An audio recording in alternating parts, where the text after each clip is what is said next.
Okay, good morning, everybody, and welcome to another coding class with Mr. Chigo, your favorite teacher. Okay, so in the last class, we looked at lists and tuples. We looked at different container data types, and I was really pleased with the amount of people that turned in their work and the feedback that you gave me about the lesson on Google Classroom. Thank you so much. Let's keep that energy and momentum. Today we'll be looking at dictionaries. It's the final container data type that we have in Python. At the end of this lesson, you'll be able to describe the dictionary data type.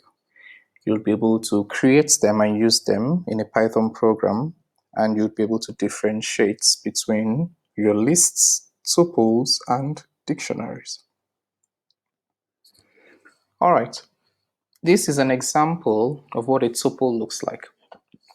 You remember, tuples are created using parentheses, and you can print any item in the tuple using the right index.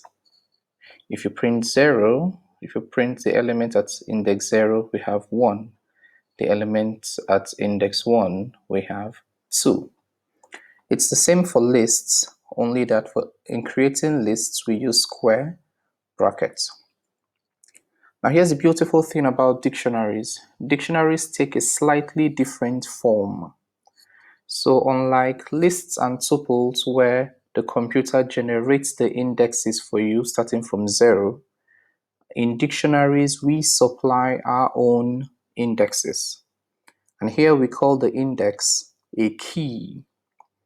Now your key can be a string, an integer, a float, or even tuples. Now let's look at it. If you look at this first example, we have a variable, a dictionary variable called my dictionary. Now in the dictionary variable, you can see that we start with curly braces. We're not using parentheses, we're not using square brackets, so that's important to remember.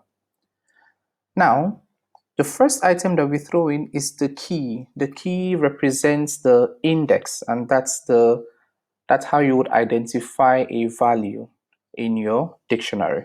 So think of it like your regular dictionary. When you see ball, you see the definition of ball. When you see cat, you see the definition of cat. So 1 is the key and the value is cat. 2 is the key and the value is dog. Now you would notice that between the key and the value, we have a colon.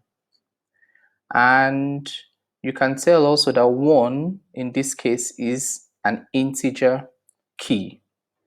These are all integer keys. Now if you move down to the next example, you'll notice it looks very similar, but there's a slight difference. The keys in this second example are all of the data type string. Now notice the quotation marks that we have covering 1, 2, 3, and 4.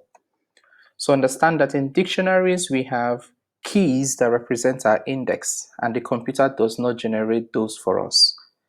And our keys can be of any data type that we want. And then we represent or we separate each item in the dictionary using a comma, like you would in a list and in a tuple. Okay, now let's see, how does it work? Let's quickly dive into REPL and let's check this out. Let's start by creating a variable. Remember, curly braces. Now I want to create the first dictionary with an integer keys. So I'll do this. I'll do 2, 3,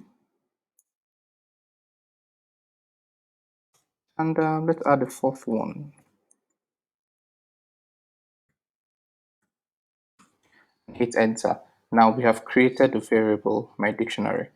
Now remember, I'm working in an interactive mode, so you can choose to work in the interactive mode or switch over. Now, if I do this, if I try to access my dictionary, I can see the elements that are contained in my dictionary. I can also choose to access